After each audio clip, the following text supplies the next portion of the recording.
नमस्कार दोस्तों। आज सुनते हैं हरिशंकर परसाई जी द्वारा लिखी कहानी बस की यात्रा। हरिशंकर परसाई की बस की यात्रा एक व्यंग्यपूर्ण कहानी है जो यातायात की खराब व्यवस्था पर कटाक्ष करती है। कहानी में लेखक और उनके 4 मित्र एक जर्जर बस से यात्रा करते हैं जो रास्ते में बार बार खराब हो जाती है। इस व्यंग्य के माध्यम से लेखक ने बस कंपनियों द्वारा अधिक मुनाफा कमाने के लिए यात्रियों की जान से खिलवाड़ करने और सामाजिक भ्रष्टाचार जैसे मुद्दों पर प्रकाश डाला है। अगर आपको वीडियो पसंद आए तो लाइक, शेयर और सब्सक्राइब जरूर करें। हम 5 मित्रों ने तय किया कि शाम 4 बजे की बस से चलें। पन्ना से इसी कंपनी की बस सतना के लिए घंटे भर बाद मिलती है, जो जबलपुर की ट्रेन मिला देती है। सुबह घर पहुंच जाएंगे। हम में से 2 को सुबह काम पर हाजिर होना था, इसीलिए वापसी का यही रास्ता अपनाना जरूरी था। लोगों ने सलाह दी कि समझदार आदमी इस शाम वाली बस से सफर नहीं करते।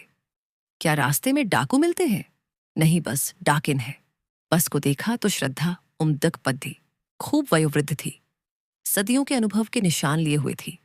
लोग इसलिए इससे सफर नहीं करना चाहते कि वृद्धावस्था में इसे कष्ट होगा।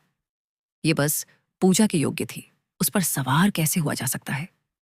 बस कंपनी के एक हिस्सेदार भी उसी बस से जा रहे थे। हमने उनसे पूछा, ये बस चलती भी है? वो बोले, चलती क्यों नहीं है जी, अभी चलेगी। हमने कहा, वही तो हम देखना चाहते हैं। अपने आप चलती है यह? हाँ जी, और कैसे चलेगी? गजब हो गया, ऐसी बस अपने आप चलती है। हम आगा पीछा करने लगे।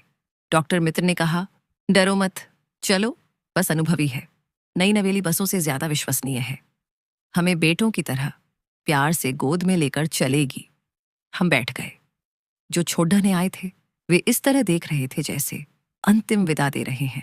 उनकी आंखें कह रही थीं, आना जाना तो लगा ही रहता है, आया है सो जाएगा राजा रंग फकीर। आदमी को कूच करने के लिए एक निमित्त चाहिए। इंजन सचमुच स्टार्ट हो गया, ऐसा जैसे सारी बस ही इंजन है और हम इंजन के भीतर बैठे हैं। कांच बहुत कम बचे थे, जो बचे थे उनसे हमें बचना था। हम फौरन खिड़की से दूर सरक गए। इंजन चल रहा था। हमें लग रहा था कि हमारी सीट के नीचे इंजन है। बस सचमुच चल पड़ी अच्छी, और हमें लगा कि यह गांधी जी के असहयोग और सविनय अवज्ञा आंदोलनों के वक्त अवश्य जवान रही होगी। उसे ट्रेनिंग मिल चुकी थी। हर हिस्सा दूसरे से असहयोग कर रहा था। पूरी बस सविनय अवज्ञा आंदोलन के द्वार से गुजर रही थी। सीट का बॉडी से असहयोग चल रहा था। कभी लगता सीट बॉडी को छोड़ ढचकर आगे निकल गई है, कभी लगता कि सीट को छोड़कर बॉडी आगे भागी जा रही है। 8-10 मील चलने पर सारे भेदभाव मिट गए। ये समझ में नहीं आता था कि सीट पर हम बैठे हैं या सीट हम पर बैठी है। एकाएक बस रुक गई। मालूम हुआ कि पेट्रोल की टंकी में छेद हो गया है। ड्राइवर ने बाल्टी में पेट्रोल निकालकर उसे बगल में रखा और नली डालकर इंजन में भेजने लगा।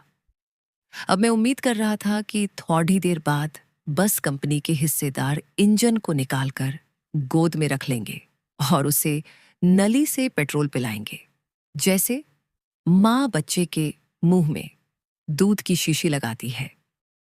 बस की रफ्तार अब 15-20 मील हो गई थी। मुझे उसके किसी हिस्से पर भरोसा नहीं था।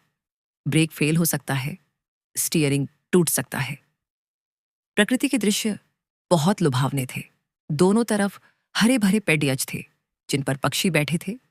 मैं हर पेड़ियज को अपना दुश्मन समझ रहा था। जो भी पेड़ियज आता, डर लगता कि इससे बस टकराएगी। वह निकल जाता तो दूसरे पेड़ियज का इंतजार करता। झील दिखती तो सोचता कि इसमें बस गोता लगा जाएगी। एकाएक फिर बस रुकी।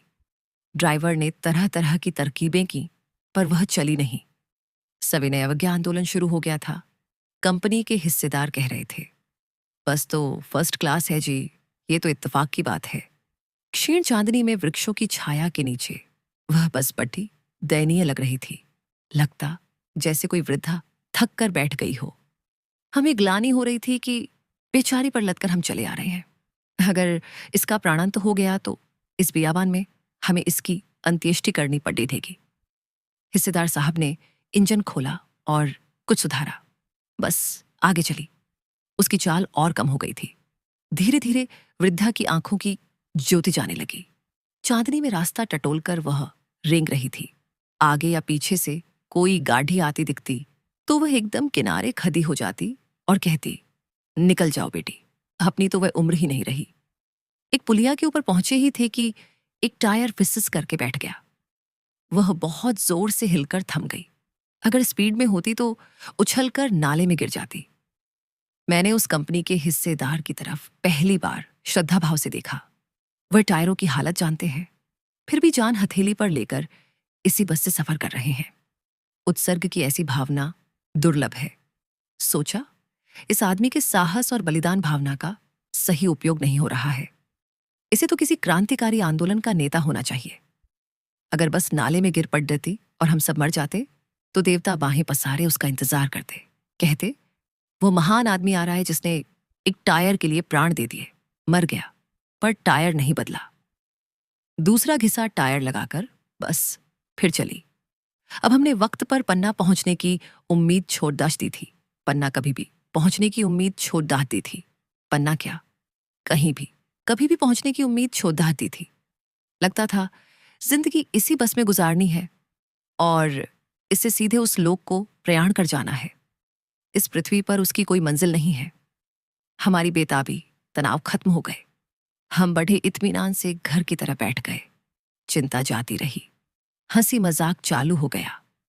तो ये थी हरिशंकर परसाई जी द्वारा लिखी व्यंग्यपूर्ण कहानी बस की यात्रा। सुनने के लिए आप सभी का धन्यवाद।